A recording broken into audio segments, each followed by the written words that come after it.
Hey there, and welcome back to another episode of the Upland Social, brought to you by Gundog Central and Ballad of the Bird Dog.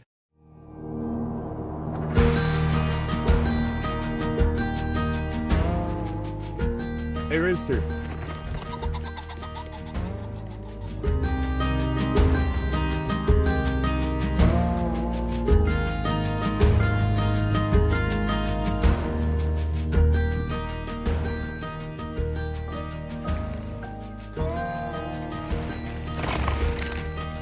Good girl. Good girl.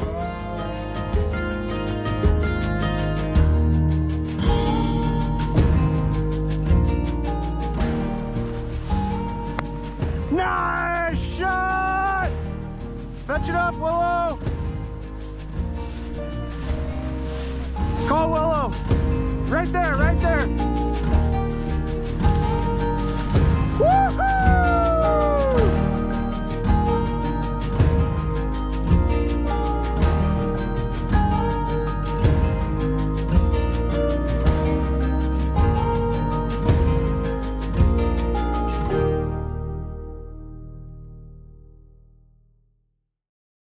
Today's guest is Patrick Schulze, a bird dog owner from the windy city of Chicago, Illinois. Patrick's path into the uplands wasn't a straight line, but more like a meandering stream. But when his college buddy showed him what a bird dog could do, everything changed. When he's not working as an electrician, he's busy with his Vizsla, Maverick. Whether traveling the far reaches of the country during bird season, training with Maverick through a program known as Canicross, or simply working on Chicago pigeons in the nearby park, Patrick is learning how to keep a bird dog engaged while living in the city life.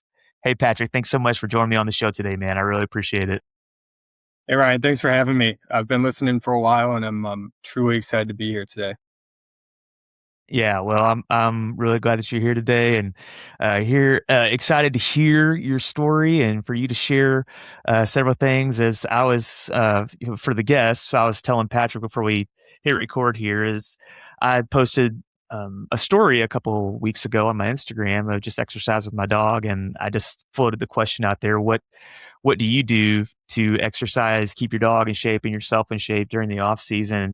And Patrick commented and said Canicross, and I had never heard of that. It immediately caught my attention.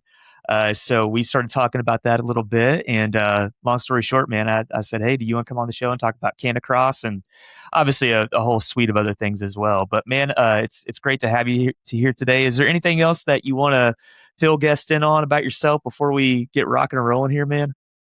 Yeah, like you said, I'm a Chicago-based hunter, which is a little wild, but I'm also an adult onset hunter. So still relatively new to the hunting world. I've only been doing it seriously with my dog or my friend's dogs for the last like 6-7 years. But yeah, I'm just excited to talk about birds, hunting. Hopefully, we talk a little bit about cooking and some Canicross. Yeah. No, we'll definitely cover all that stuff. So yeah, take us back, man. So like you just said, you're an adult onset hunter. I am as well. I didn't start doing it till probably my early 20s. I'm in my late 30s now. And it definitely wasn't like a straight path for you. You were in fisheries and you were, probably at some point you never would have imagined that you'd be doing what you're doing now with the bird dog lifestyle and all that. So, yeah, take us back to those early days, man, and like how you found yourself into this crazy, awesome lifestyle of the bird dog life.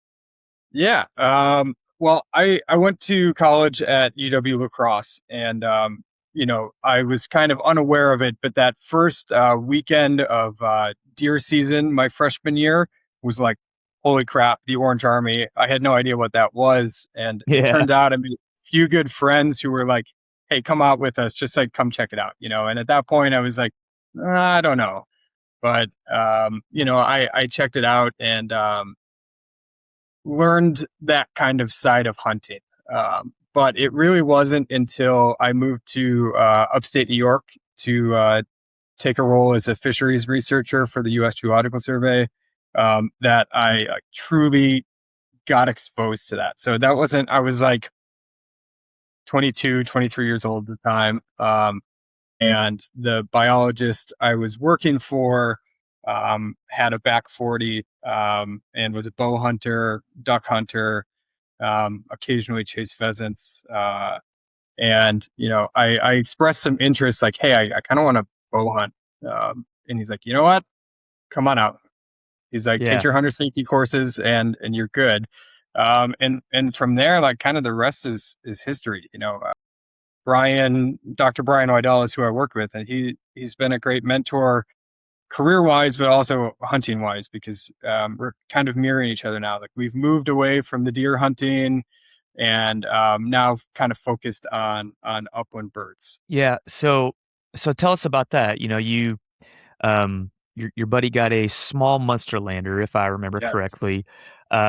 Take us through all that, like kind of how that light bulb came on for you, and where you're like, "Wow, this is incredible," and it began to kind of pique your curiosity for the bird world, the upland hunting lifestyle world.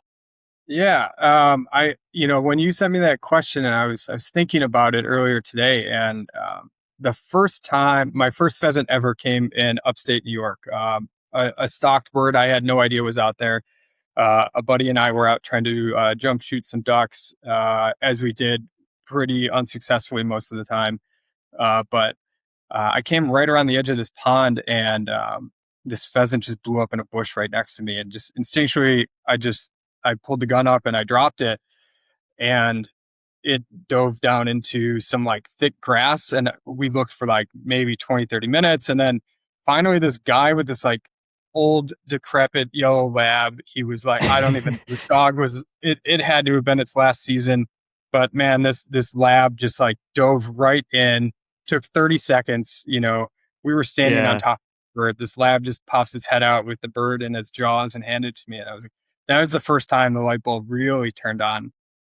But yeah, one of my best friends, Trey Edgerly, he has a small monster lander, and he got that dog right after we finished college. And Cody is like a true small monster lander. He's got this kind of like FU attitude, like I'm gonna do it myself. But if Cody gets on a bird, he doesn't miss. So when the first time I ever got to hunt behind Cody as a pointing dog, I was like, oh, wait, like we can do this, like this dog is going to find it. It's going to hold that bird still, and we're going to walk up and hopefully take a shot at it.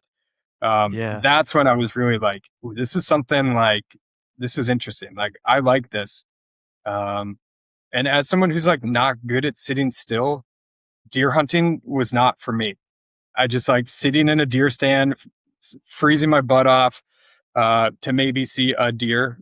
It didn't do it for me, but walking behind Cody that first time, I was like, all right, this is a really cool opportunity. And it took another few years after that for me to even like to get a dog.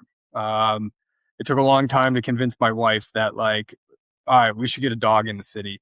Uh, I hmm don't think she really knew what we were getting into, but yeah, uh, I had an idea, and but thankfully that worked out. And 4 years ago, I got my Vizsla Maverick from a breeder out in Iowa, a Big Creek Vizslas. yeah. How Yeah. did you? You obviously had this very positive experience with this monster lander. Knew that it was a pointing breed. Um, what was that process like of trying to decide like what breed is going to be right for me? Is it a monster lander or is it something else? Obviously, you went with a Vizsla, but tell us, kind of take us through that process of your selection process. Yeah. Honestly, I thought it was going to be a Brittany, and I know you're a Brittany guy. Yeah, And yeah, very early on, I was too. But um, my friend Josh also has some Brittany who he hunts with, and Josh brought that dog into our apartment, and it was just like a little tornado. And my wife was like, "I don't care what breed we get. It's not a Brittany." yeah.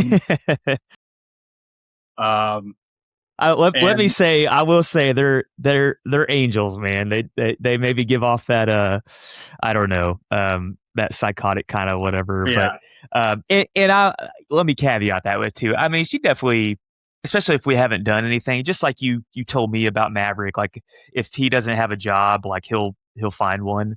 Right. And it's usually not going to be one that you want him to find, or some type of job that he makes up. And Creek will definitely get that way. I don't know how bad it was for you guys up in the Chicago area, but back like in January or something, maybe it was February. But we had like a couple weeks, man. Like we were just kind of basically shut down with ice and Yes. snow and stuff. And there came a point like after like 2 weeks of kind of being bottled up and not being able to do much, she was starting to get a little destructive, and I was like, man, I'm just proud of you for hanging on this long, honestly. And that Right. you haven't like done much, before this. So, um, but yeah, I didn't mean to cut you off there, but I was just thinking about how when we were picking our breed out too, we actually were going to go with the GSP first, which I don't know how much um experience you have with those, but we found out about this guy that was giving away this GSP, which should have been like red flag one, right? But we're like, okay, cool. So we go over, and my wife, and she's awesome. So this was like she was kind of being funny, but kind of not at the same time. Um, but she said, if he jumps up on me, that's strike one. And I said, well, how many strikes do we get? She goes, one. And soon as the front door opens, man, to this person's house, that dog jumps right up on my wife, and I was like, oh gosh.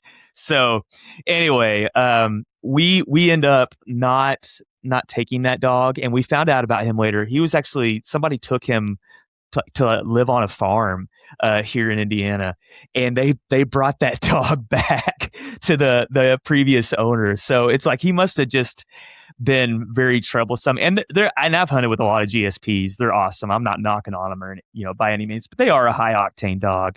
Absolutely. And I think there's some breeds that are less octane, or however you want to say that, than Right. others, but still They have have plenty of hunt in them. that off switch. That off switch, yeah. So anyway, I didn't mean to cut you off, but I just you opened up that funny memory for me. So yeah, Yeah. but yeah, back to you, man, and the selection Um, of Maverick. yeah. And just to clarify, Josh's dog Brighton is now just like awesome. Like you were saying, he's just like an angel. But that dog is like lights out on birds. And Yeah, yeah. But Maverick, my wife and I were walking one day, and when just down the street from us, about a block, is Lake Michigan. And we have this giant, like maybe 4 or 5 acre dog beach out there. And we would just sit out there, and we kind of like watching dogs run. And like we saw this Vizsla, and she was like, "What's that?" And I'm like, "Oh, that's a Vizsla." Like I knew that they were, like hunting dogs, kind of high maintenance, but didn't really know too much about it further. So I kind of like dove into it a bit more and did some more research, and realized that like, oh, these are good like companion dogs. I grew up with golden retrievers and labs, and they were like the laziest yeah, family dogs we had. Like, yeah, I didn't hunt with them. But yeah, with the Vizslas, like, I also promised her this like kind of cuddly dog. She was like, that was like requirement number one. She was like, I want a dog that's going to be like good in the house, that's going to cuddle me, um, and not destroy things. hmm And yeah, I somehow got lucky. I had sent out so many applications. I contacted so many breeders, and I think the second they saw it was a Chicago address, they were like, "No, no, not happening. We're not sending our dog to someone who lives in the city." Which I can totally appreciate. But I got in contact with Cody at Big Creek Vizslas, and we talked for like 2 hours the first time I ever talked to Cody, my breeder. And like, my wife is like, who were you on the phone with for 2 hours? I'm like, this breeder. And we just yeah, talked about hunting, talked about my goals, what we wanted out of this dog. And what I told Cody was, I want a dog that is great in the house and good in the field, in that order. Because as a reality of living in the city, like we don't get out in the field as much as I would like. And that hmm dog spends a lot of time indoors, um, you know, uh, in the city, not getting free range or like chasing birds constantly. So like I needed to have a dog that had some manners baked in off the bat. yeah, Obviously you can develop that stuff, but like it needs to be there from the beginning, or else, like you're saying with the GSP, like it, it takes too much work to break that sometimes, if you can even break it. Mhm. Yeah, yeah, absolutely. Well, so great. Yeah, and I agree too. I think Vizslas are sweethearts. I guess this would have been about a year ago. My wife and I, we were walking downtown Cincinnati, Ohio. We're going to a Reds game, and there was a Vizsla on kind of like what you're describing at Lake Michigan, but it was on the Ohio River, and there was like this big lawn, and yeah, this lady, she's just like a kinda, middle-aged, kinda hippie lady or whatever, and she just, like she had a Vizsla, and I was like, "Oh, man, these dogs are awesome," and I don't get to, like, see them too often. I got to hunt with one actually this last fall. It would have been, I'm not sure if you're familiar with Rich Wong. He's in Yeah, Minnesota. yeah, Yep, yep, and, so I got to hunt with, Trigger, his, yeah. young I'm Vizsla, jealous. and, yeah, so that was a ton of fun. So, they seem like they're really awesome dogs in the field and sweet, and, my brother, in fact, he has um, it's just actually a guy that he found in Iowa too, and I don't know how much of a, actual, like, registered breeder this dude is. I don't even know who it is, but he just found out at this litter of puppies that this guy was having, but it was a GSP mixed with a Vizsla, Okay, and I don't know how common that is, but dude, she is just like the most awesome dog. She's like that's such a great. sweetheart in the house, like wants nothing more than like she's like 60 pounds and she'll let you just hold her, like cradle her like a baby, you know. But then like we go out in the field and she's just a monster. Yeah. And so just yeah, just great. So yeah, I guess maybe that segues us and sets us up nicely to take us through those early puppy days of, you're just a dude in the city that I'm sure like myself and probably like a lot of the listeners, like I have no idea what I'm doing really. And take us kind of through those early puppy days and then, maybe those early, first year or two of maybe like a trip or two or a moment with out in the field, that really shines for you in your memories and kind of just those early years with Maverick. This episode is brought to you by Gun Dog Central. If you're looking for your next bird dog, field trial prospect, or even hunting hound, Gun Dog Central is your one-stop shop. They've made it simple to browse a wide range of hunting dogs for sale all in one place. Whether you're an upland hunter chasing roosters or quail, a waterfowl enthusiast living for cold mornings in the marsh, or someone competing in field trials, Gun Dog Central connects you with the right dog for your pursuit. One feature I think is really cool is the interactive map Gundog has. Just click on a state and find a breeder. It's that simple. They're dedicated to making this the best site to find your next hunting dog. And if you're a dog trader or own a kennel, listing your hunting dog for sale is easy and completely free. Start your search or post your next prospect today at gundogcentral.com.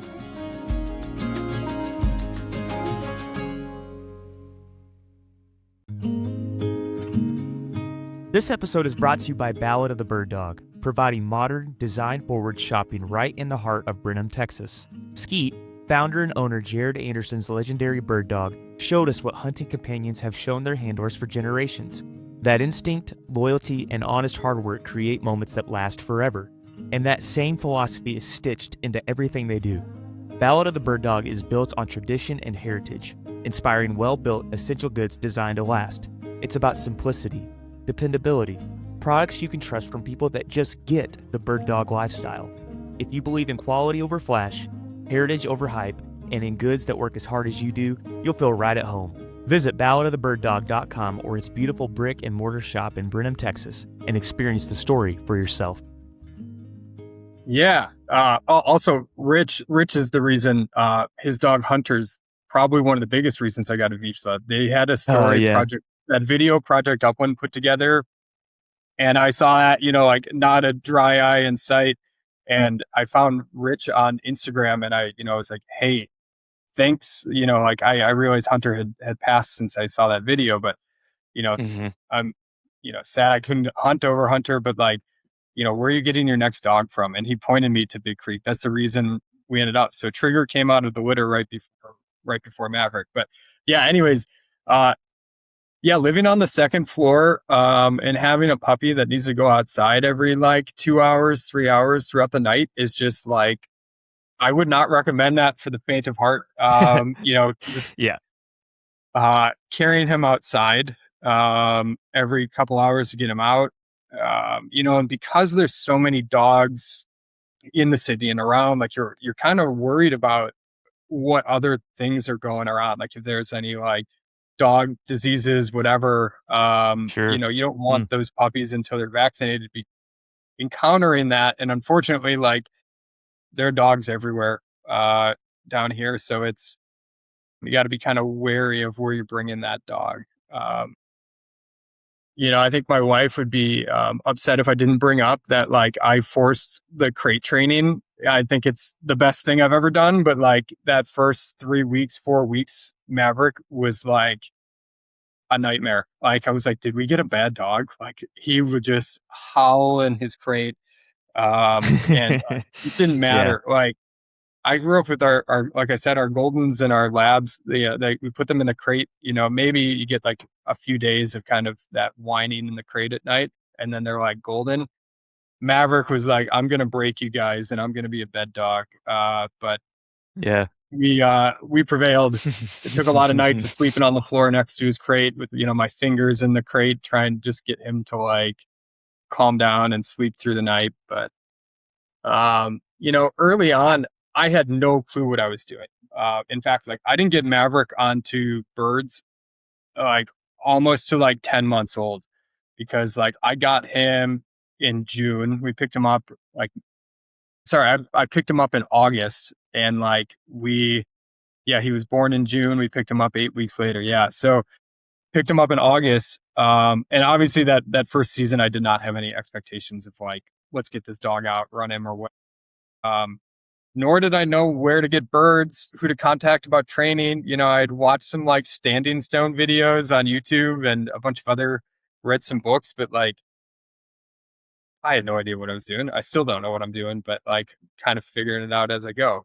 Um, Yeah. yeah. So I joined NAVDA, the Northern Illinois NAVTA group, like that first when he was about 10 months old. And thankfully, I had a bunch of really good people in that group who were like, hey, it's not too late. Like, let's just throw him on some birds and see what happens. And like, Hmm. good breeding by Big Creek and Alpine Vizslas because the second he got on his first bird, it was just like pointed, locked, like instinctual, awesome. Yeah. And yeah. That's great, man. That's great. And yeah, it seems like NAV does a great community for a lot of people. I haven't been a part of that, I may at some point, but it seems like yeah, everybody just has nothing but great things to say about it and can really help ease some of that learning curve, for a first time bird dog owner. I think, because Yeah. we're all just I mean, I was a nervous wreck, just thinking I'm gonna mess her up, or what am I doing? I have no idea if I'm doing this right. And truth be told, like I didn't do everything right, and I don't think anybody does. And you definitely learn from mistakes. And I've got things that I'll do differently with the next dog for sure. But thankful that there's people that it seems like are there and ready to help you.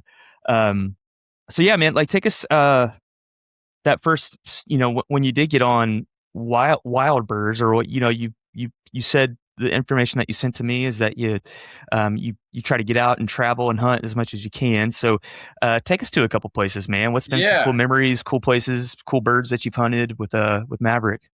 Yeah, I think unfortunately, like the nature of the beast in northern Illinois and southeast Wisconsin is that there's just not a lot of wild birds. There are wild pheasant populations in both states, but like you got to know somebody to get on that land. And Sure. unfortunately, the way that Illinois is kind of set it up, you know, there is public land for wild birds, but you got to hit a lottery to get in on that. And it's really tough. So unless you know Same. Yep. someone or Yep. you get permission, it's hard. You got to go. So I spend a lot of my time driving to southeast Wisconsin. If some of your listeners know about Bong Recreation, it is a big prairie in southeast Wisconsin. Uh, Maybe 15 miles north of the Illinois Wisconsin border, kind of in between the border and Milwaukee. And Bong, I would describe as like combat hunting. There are so many people out there. You know, the state releases birds out there, and to some of these guys, this is like their Super Bowl every day, and they're just running out there, um, Yeah. blasting whatever moves. And so yeah, that took some getting used to. But like, I was thinking about this. There's a day your question asked like when it like kind of clicked or whatever. But there was a day our first like full season together. So at this point, he's like a year and a half. Um, and we had struck out so many times. Like he was bumping birds. He was just like blowing through the field. I thought he was just out there running and not actually like hunting. But um, this one day he just like slammed on point, and still get like chills thinking about this.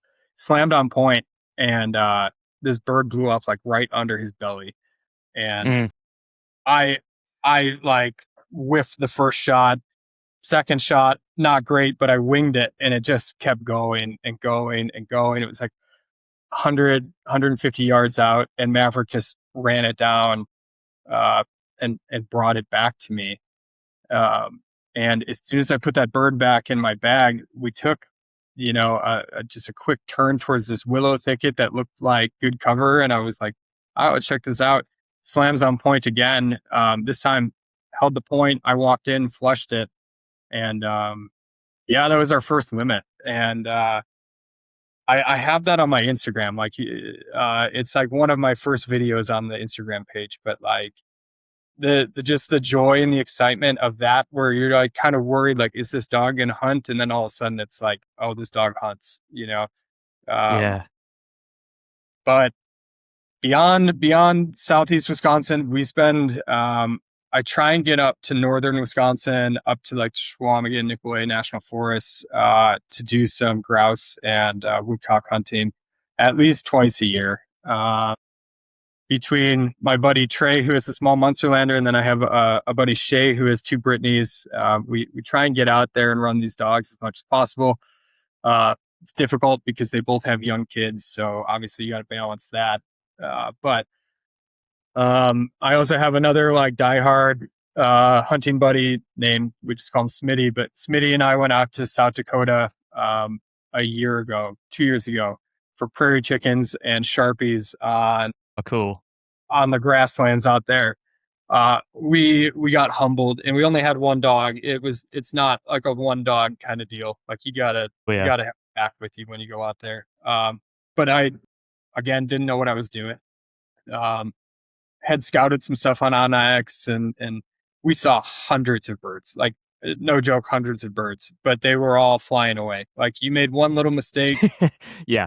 they're they're 100 yards out before you even get your gun up. And so we did a lot of sky blasting. Thankfully, Smitty and Maverick converted on one prairie chicken, so the trip wasn't an absolute failure. But yeah, we probably went one for like 300 on that trip. Like, conservative numbers, one for 300. Yeah. Yeah. Yeah.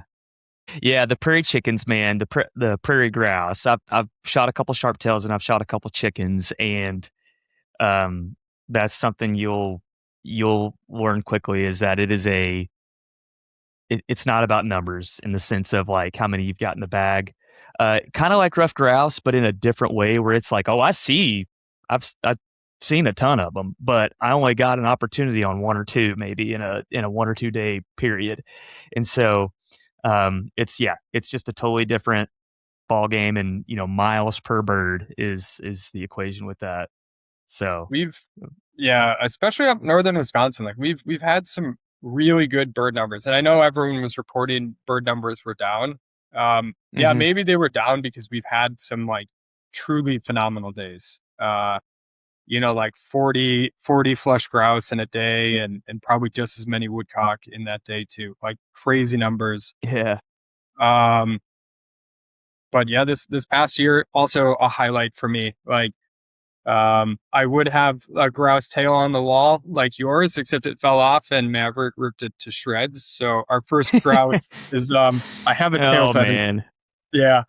Uh, But yeah, our first grouse, man, first grouse that I had shot over him. My friends have shot grouse over Maverick, but I have never connected until this past fall. And man, that was truly, truly special. I mean, anyone who shot a grouse, a rough grouse, knows like pretty much everything's got to go right. Like it's not just a lucky thing. Like those birds are so smart. They're so good at getting away from you and putting whatever tree between you and them. It's uncanny.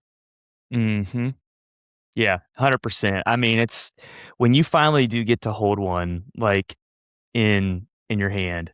I remember the first one that I shot, this was several years ago up in Northern Michigan, and, yeah, when you I don't know, sometimes they do what a lot of people call the death flutter, where you'll just hear it in the, like, in the leaves, and, man, when I heard that, it was just like music to my ears, and finally, I felt like I was just holding something that I'd been just striving so hard for.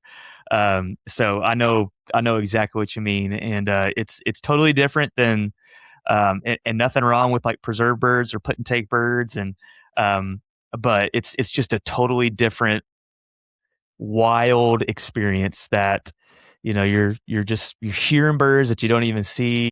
You get you see yeah, 15, you get a shot at maybe 8 of them and you maybe kill 1, you know? So, it's just wild. It's a whole nother beast. Yeah. Um, yeah. So hopefully get to do that again this fall. Looking forward to that. We'll see if the trip to North Dakota makes it out of the group chat. Again, my hunting buddies all have small kids. So like Yeah. long weekends away, for hunting trips, especially several states over is quite a big ask. But, Trey's dog's getting a little bit older, and Shay's got 2 dogs. His first dog, Finn, is also getting older. So it's kind of like this is probably the last year in the prime, and then after that, like out west might be too big a country to handle Mm, for some older dogs. yeah. Yeah, it's definitely wanna strike while the iron's hot, right? And while you've got the biggest advantage. But man, let's go ahead and switch gears here and, talk about how do you say it? Canicross? Ca Yeah, Canicross? Canicross. I've heard it both. Canicross or Canicross. Yeah. Yeah. So, man, just tell us all about that. I mean, that's definitely like what when you like I said at the beginning of this, when, you commented and said that that's what you do. I was like, "Oh, what is that?" And we talked about it a little bit, and I was like, "Well, this sounds amazing." And I feel like I've kind of done it a little bit on my own just by tethering my dog to myself and running, Yeah. which is, not that's probably not, beyond the imagination of someone. And essentially the idea of roading, right? For a lot of people off of a four wheeler or something like that or a bike. But yeah, man, just give us like yeah, how you got connected to it, like what you love about it, some things you've learned, the community that you said that it's given you, and just a way to keep you and Maverick like engaged and moving in the off season. So just take us through everything that you want to share about this, man. Yeah. Canicross is kind of you just think of like a hands-free trail running, right? It needs to be done on a trail. Like it's not like I'm running down the lake path with Maverick, or I'm not counting those miles at least. But it's essentially like you're running with like a modified harness on, like a modified climbing harness. And the dog also has kind of like a mushing harness. For those of you who rode your dogs, it's the Hmm. same idea, like especially for people like me who aren't in like phenomenal cardio shape, like we're going at probably the right roading pace. But uh, Canicross, from what I understand, it originated in Europe and kind of like their musher scene in Europe, and it was a way to keep their mushing dogs in shape in the warm seasons when there were no snow. So um, it really, I guess it's hugely popular in Europe, and it's kind of come over to the States in the last decade, and it's definitely picking up traction here.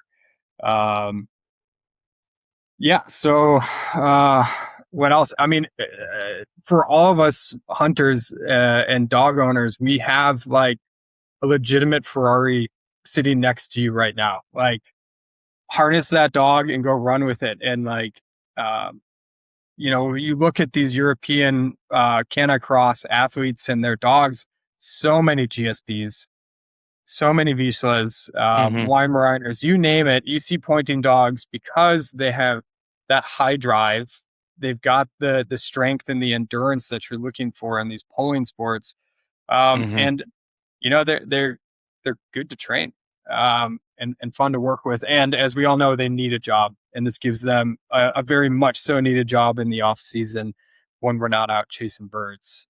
Beyond that, like it's a good way for training like directions in the field. I have found such a great crossover with like G for going right, ha for left, whoa for sure. Like you got to know whoa, and that carries over in the field. So sometimes when I'm out with Maverick, I'll just say like G, like I want him to go right or left, ha, and we just um, that it's been awesome to kind of get that crossover between Yeah. Canicross and hunting.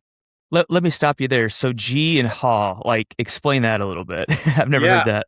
Honestly, I think it's like mushing terminology. Like I picked it up at my first Canicross thing and I didn't really question it too much. But Okay. yeah, right and left. Some people yell right and left. Some people have other commands for it.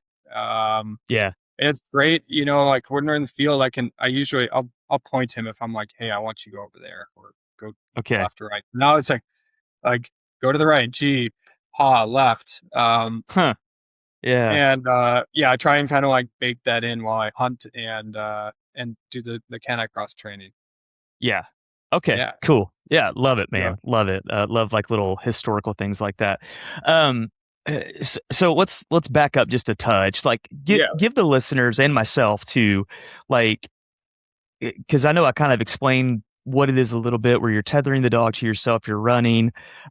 Is there anything that I missed in that of kind of explaining the setup of, especially if a person's like interested in maybe getting started with it or connecting with a group around where they live? Yeah, just give us like like yeah, just the overall description of what it actually is, like so a person can picture it. yeah. So it's essentially like trail running with your dog, and you are connected to your dog. They're harnessed. You have a harness or like a waist belt and a bungee leash that kind of separates it a little bit from maybe the roading or the traditional just running with your leash wrapped around your waist. That allows for some kind of like pull back and forth, also easier on your dog's joints. But yeah, it's what you want it to be. Either you can have it as a workout. There's an active race community, especially in the Midwest. As I've gotten more in depth with this, like there is a competitive side of things. Unfortunately, a lot of that season like happens during hunting season, so like I get one or two races in a year on that. But Yeah. yeah, what else am I missing? Like it's just a way for you and your dog to get out, work together, stay in shape together. And yeah, the community that I found is it's very similar to like the hunting community. Like people are very welcome as long as you're willing to put in the work and ask questions, and people are very willing to give you the information and guide you where you need to go. So like I was fortunate enough to find the Chicago Canicross Club, and they put out like a monthly group run, and they have all of the gear you need. Uh, if you're interested in this and you're in the Chicago area or around, try and find your Canicross Club. A lot of them will have extra gear and loan that out for kind of like a trial basis to say like, hey, come out on a group run. Let's see if this works or not. Hmm. And if you like this or you and your dog like this. Yeah. Uh, That's great, man.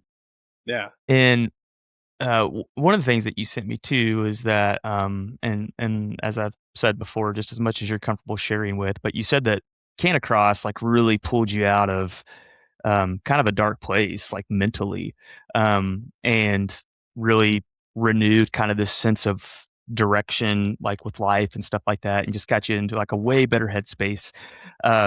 So yeah, I mean, it's obviously, wintertime, fall time, we've got this very purpose thing that we do with this dog. But man, there's a whole lot of the year where we can't hunt, right? And we've got to find other things to do to keep our bodies moving, to keep our dogs moving. So yeah, like, I think it's like super important, and it doesn't surprise me that like you feel like you're doing better since you started doing this in the off Yeah. season. But yeah, like as much as you want to, man, like share with us Yeah. about that as well. Um, yeah, I think it's important to talk about mental health, like especially men talking about mental health. Like that's not something that like we are raised to do, or Hmm. it's deal with your problems in silence. Don't really bring it up. Just suffer through. It'll get better eventually. And I tried that approach. I really did, but it didn't work. So like, long story long, I got laid off. I went from I had like a 2.5 year layoff. And I went from like employee of the year of a multinational company to just like kicked to the curb during a restructuring. And I struggled. I put out 1,800 applications in that 2.5 years. And I'm happy to say I finally landed a job in a different field, but that was rough. That's like such a huge shot to my ego and to my self-esteem. And I'll be the first one to say, like, I was a pretty deep depression. And I spent a lot of time, um, like self medicating, talking to doctors, getting actual medication. And it really wasn't until like I started to like work with my therapist, Lauren, who was like, hey, you're a lifelong athlete and you're sitting on the couch 14 hours a day. Like your body is meant to move, get up and move. It's just like, Hmm. I know you have this during hunting season, but the rest of the year you need to be moving. And it's not just like, don't be sedentary on the couch, because like sedentary begets sedentary. And so, anyways, right after Lauren said that, I was scrolling Instagram like I was doing way too much of during that layoff time, and I found the Chicago Canicross Club and thought, hey, like I got to do something with this dog, and yeah, so I went to my first trial thing, and and I loved it. Like neither Maverick and I had ever done that before. We put the harness on him, and he's kind of like, "What are we doing?" And yeah, but as soon as he saw those other dogs start pulling, he also just was like a bat out of hell, and we were going, and the rest is history. I had to stay active to like get myself out of that place. I thankful that I had a dog who literally laid next to me on those days where I did 14 hours on the couch, where I was too Hmm. sad or too tired to get up. But I had a dog who literally laid on top of me, as most Vizslas do, would nudge me when he needed to go outside, and we would get that 20 or 30-minute walk, or go throw a ball in the field or go take him wherever to do some outside time. But like, yeah, it's tough to talk about, but I think it's an important thing to talk about. Like, you know, it's important to realize like you can talk about your feelings, you can talk to a therapist and resolve some of this stuff. You don't have to live with it. Right. And it's cool to find an activity with your dog, he's my best friend. Like he laid next to me for the better part of a year, and Yeah. didn't judge me and just was there every day, even when I couldn't be there for myself. So, you know, finding an activity that allows us both to like be a good partner and like work together, that was huge for me, and it's remained huge for me. Yeah. Yeah. Well, man, I appreciate your bravery and sharing that. And yeah, you're totally right. Like it's like we all just have junk that we're dealing with and battles that we're facing and going through or have gone through. Um and so yeah, and I think that when we get out like into those places like where we go hunt with our dogs and with our friends and family and stuff, like there's definitely that definitely refreshes you. I personally don't believe that like that can do all of the healing that needs to be done like in a person's life. There's more direct things like therapy and man, I'll be the first to say too. I mean, I go see a therapist on a weekly basis. I'm not afraid to say that. And I think we're doing better, um, especially like in the men's field, or for like the male community. Like we're doing a better job of kind of being like, oh yeah, like we're not okay, and Right. and so yeah, it's And that's I'm okay. Like thankful to that's see okay to kind of not that be okay. trend, and Right. and that's and it's all right, you know. And so yeah, I know I appreciate you sharing that, and I think like you were saying, sedentary begets sedentary. I think a body in motion stays in motion, and it's amazing how you can be in a funk or in a bad mood, and just getting up and like moving, and it doesn't have to be Canicross, it doesn't have to be going and running a 5K, it could be just a 20-minute walk around the block. It's just crazy how it doesn't fix everything, but it does make you feel better, you know? And I think that's probably, you know, a lot of people get seasonal depression in the wintertime. And I think probably one of the things that helps me a lot is that, like, oh, well, that's the time of year, like, where I feel like I'm really shining outside, you know, and me and the dog are chasing quail and pheasants or whatever. So yeah, man, no, I love that. I appreciate you sharing all that and being vulnerable about it. But I also know that you love cooking wild game, and I definitely want to double click on all this too. Yeah. And that's something that, man, I love doing. I've just finished up last night some quail taco soup. Ooh. What else have I done this year? Like a pheasant marsala. Pheasants Forever did like this. It was like this German schnitzel kind of But yeah, with the um Spätzle and like all, I recipe, tried like that with too. That was or the really spatzel. good. Sorry, Yeah, yeah, yeah, the that was a great spatzel. recipe. Uh, That was how, a how great did recipe. how'd it turn out for you? It was good. I think next time, like my dad's German, and like this the schnitzel when we make it is pounded thin, and for whatever reason, I knew better. I just didn't pound the pheasant thin enough to bread it and Okay. fry it. So, but yeah, it turned out well. I think some changes next time is gonna be right there. I'm intrigued by the pheasant marsala. I'm gonna have to get your recipe for that. Yeah. Yeah. Yeah, for sure, man. I'll definitely send that to you. But yeah, so tell us all about like some of the things that you've discovered, and kind of how, you know, by your own words, and I agree with this as well, that I think cooking a wild game meal for someone, it tends to be like an entryway into them being a little bit more open to the idea of like hunting and just the outdoors and stuff like that. Yeah. So yeah, tell us about some of your recipes, maybe some of the experiences you've had cooking for, you know, a meal for someone, and anything like that. Yeah, and this will segue into like something we'll probably talk about later, but like I love getting people involved in the outdoors, whether it's just like let's go camping or fishing, whatever. But like um, a lot of my family and friends, are city and suburb people who just weren't really exposed to hunting and outdoors growing up, and I've always found a way to connect with someone or their culture or experience is through their stomach. And I grew up, you know, cooking. I've been cooking since I was a little kid, and I love it. So it's a really good way for me to merge kind of like that hunting experience and introduce some of my friends who maybe haven't ever picked up a gun or eaten wild game or anything like that. It's a good way to introduce them uh, to that experience, and then to be able to tell them the story of the process of where this bird came from, how Maverick pointed it. Yeah. Maybe don't go into the butchering aspects if they don't want to hear about it, but like um it's just it's uh it's a good way to connect and kind of put some more context to this instead of like, oh, you just killed that thing, like I don't know if I want to eat that. And it's like, well, like Hmm. it was a wild bird, it was eating this, um, and Maverick and I harvested this bird, and now um, like pheasant, like I love making pheasant pot pies. According to my father-in-law, it's world class. I don't know if I take it that far, but it's a pretty good pot pie.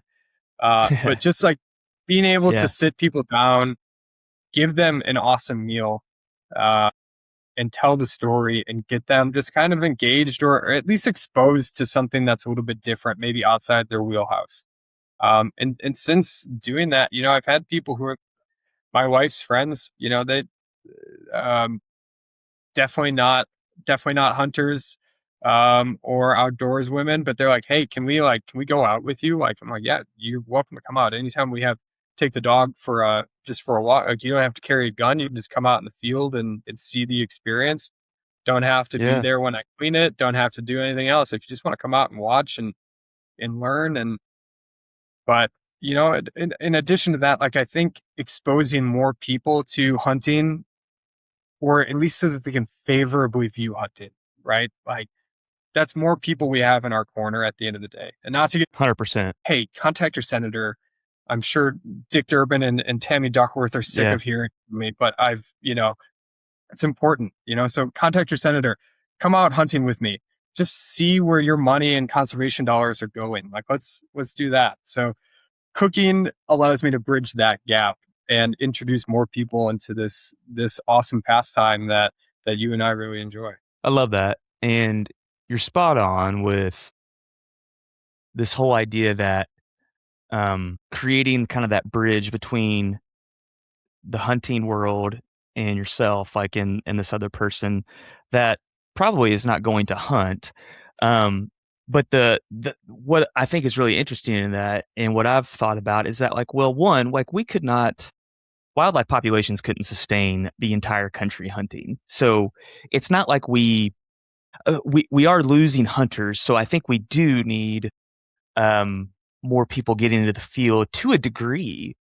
But there comes a point, I would just imagine, just by the way that the math works, is that there comes a point where it's like, okay, like, well, we can't have everybody hunting. Right. So there is like a tension in there of, you know, what am I trying to say? Like we want everybody, like something that I say on the podcast a lot is that hunting's not for everybody, but conservation is. And I guess that's what I'm getting at is that um the more people that we can get into that corner of, I'm not going to say hunting. I do think hunting's an expression, like one way to express it. Mhm. But I believe that you and I, as hunters, and a lot of people, I'm assuming that most people listening to this podcast are also hunters.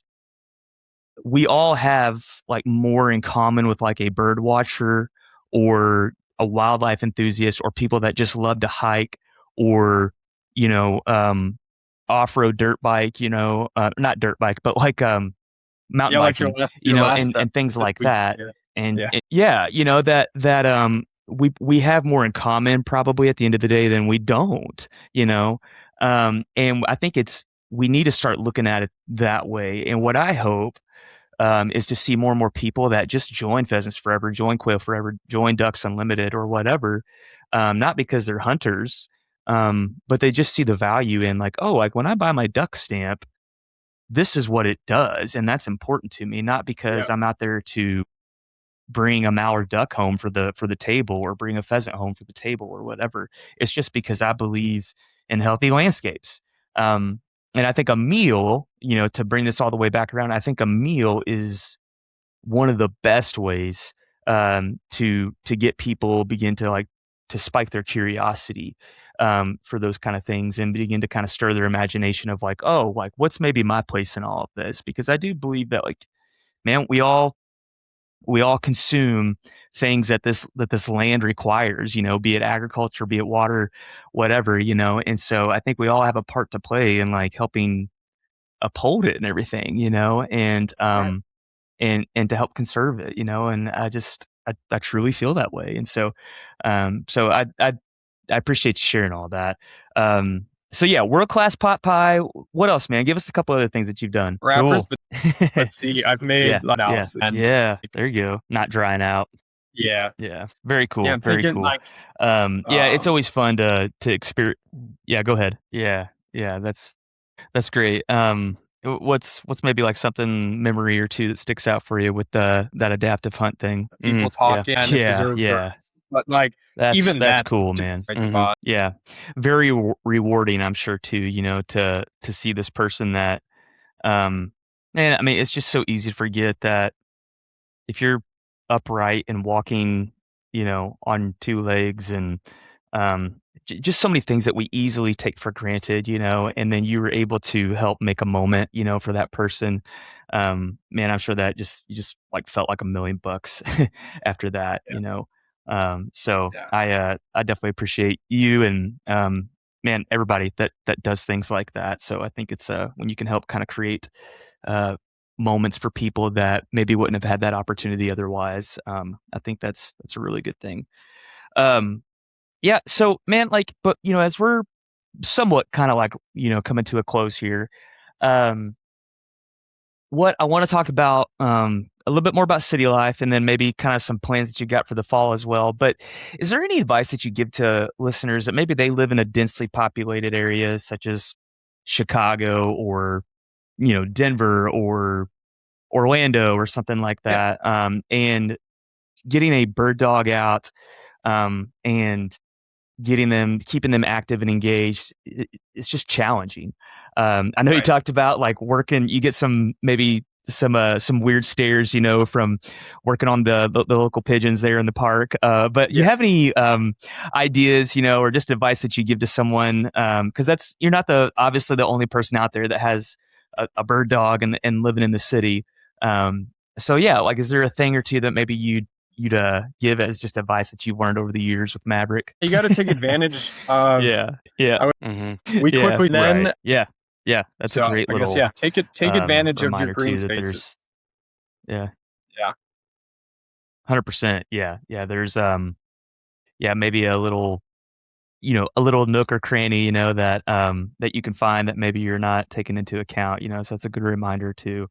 And yeah, I never thought about the pigeon thing, obviously, I feel like cities are notorious for having a lot of pigeons and, Yeah. how that could be, almost, yeah, like, have diminishing returns for you where it's like, "Man, we can't even get around the block," like you said, Right. um, and yeah, never thought about that, so, yeah.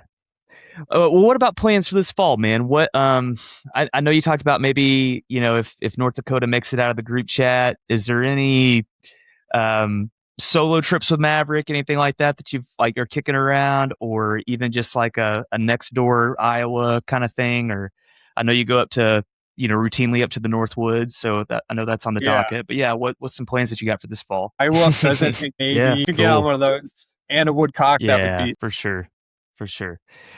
Josh is it wouldn't be Josh Bleicher by chance, Yeah. would it? Okay.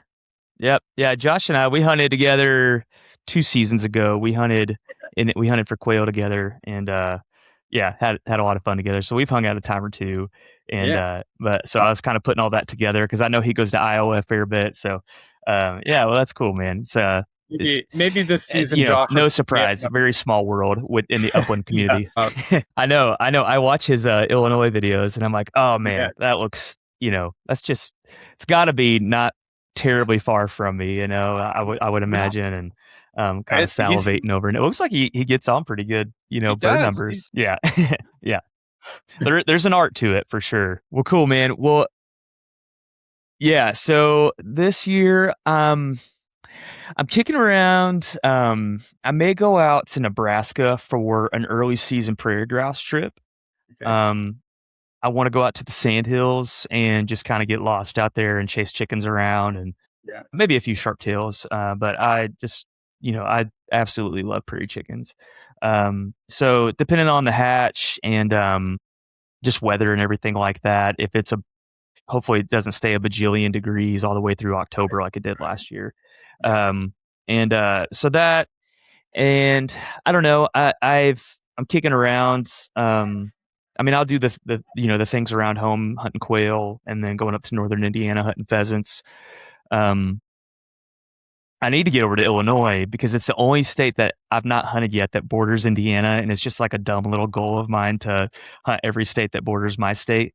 So I still got to figure something out over there. It'll probably be for quail down like in the Yeah. southern part, but Yeah. I still just haven't like figured something out there. But and then yeah, probably like I don't know, panhandle of Oklahoma for quail, or maybe even down like in southeast New Mexico for scaled quail.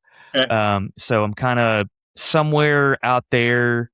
I'd love to like, on a good year, when you're in Oklahoma or Southwest Kansas or, just out that way. I mean, you can like have a lot of coveys in one Yeah. day.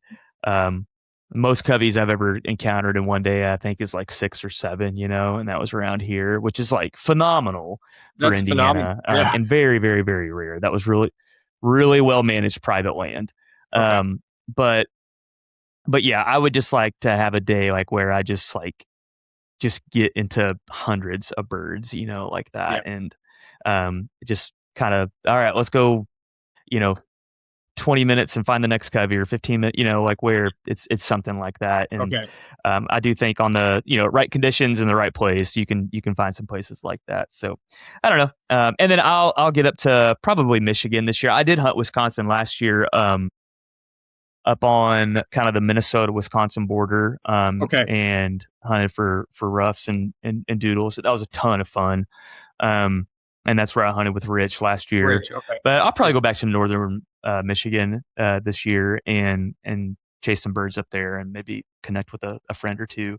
And yeah, always have a good time in Michigan as well, and I've had some pretty good hunts up that way. So yeah, and then the late season, yeah, I may try my hand at I really would love to, you know, find an Appalachian bird. I mean, I've found some Appalachian birds, but and I've got to pull the trigger on one, but I've just not made it happen yet. So, Yeah. um, for me, I kind of feel like that's just like a one and done. That's like I'd love to Right. just harvest one of those Just big check that red box, right? phased like southern birds. Um, yeah. Um, so I think it will happen at some point, but anyway, yeah. So that's probably something that I'll do in the late season is do my kind of annual pilgrimage out that way somewhere and try my hand Okay. at that. So, uh, yeah, man. Well, cool, man. This has been a ton of fun. Really appreciate you sharing, just your story, man, and Canicross and just everything in between and your story. But I want to hop into a rapid fire here, and there's no right or wrong Okay. answer. And you can expound as long as you need to on these. Doesn't have to be too Okay. terribly rapid. But yeah, man. Here we go. Best bird to hunt and why? Okay. Just Yeah. experience for me and Yeah. Mavericks this Yeah. past Just like a season up flight in the of North them. Yeah. Woods. Yeah, we had a day of it. It Yeah. was Mm-hmm. Yeah. I know. It's a ton of fun just when you're just going from point to point to point, um and and if you're shooting well, I mean, you can be done with. Pretty quickly. pretty quick. Yeah. So I know some people feel like they kind of get in the way of grouse, but I love them too. I've got actually a big painting on my wall over here. It's of a Brittany pointing um a woodcock, and it's Okay. super special to me because that's obviously my bird dog breed. But then her first her first wild bird that she pointed was a doodle, and so guest that I had on the show back in the wintertime, he sent me that, and That's just love awesome. it, man. So they're a ton of fun, and just a great little bird. And for in Illinois, me in Indiana, and then just kind of over in the East in general. I mean, they're kind of like a staple, for a lot of Right. us over here. I mean, Yeah. it really ups your wild bird contacts, when those flights are coming through. So super Oh, thankful for absolutely. that. Piece of gear you never leave the vehicle without. First aid kit, like non-negotiable for me now. Maverick has a knack for finding barbed wire. And sometimes it's a long walk back Mm, to the car. So, we've got a first aid kit in the car, but I've got a little one that just sits in my vest. Just some super glue and some stuff to piece him back together if he ever finds the barbed wire. yeah. Yep. It's a great reminder. It's have it, not need it kind of thing, right? Right. But it sounds like there's times where you definitely do need it. So, Yes, absolutely. yeah, it's a good reminder. What is if Maverick does have a toxic trait? What is it? Man, right now it's barking in the house. We have our upstairs neighbor and our downstairs neighbor's dogs like go bark all the time. So now that's Maverick's new favorite trait, new favorite hobby, I should say. But if it's in the field, Yeah.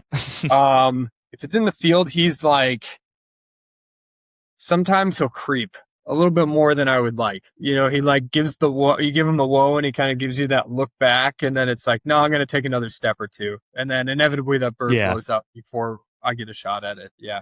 So we've been working on that. Mm-hmm. Yeah. Yeah. They definitely just like kids, they like to push the limits, don't they? He likes to push buttons for sure. Yeah.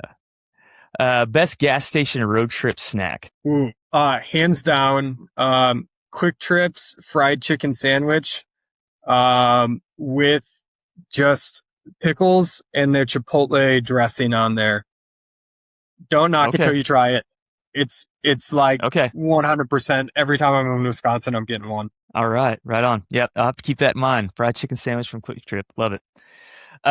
What's the favorite upland recipe that you like to? I know you said you keep the pheasant taco tortilla soup, in rotation, but what's like this is my last upland meal.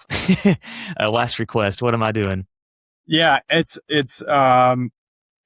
a pheasant pot pie.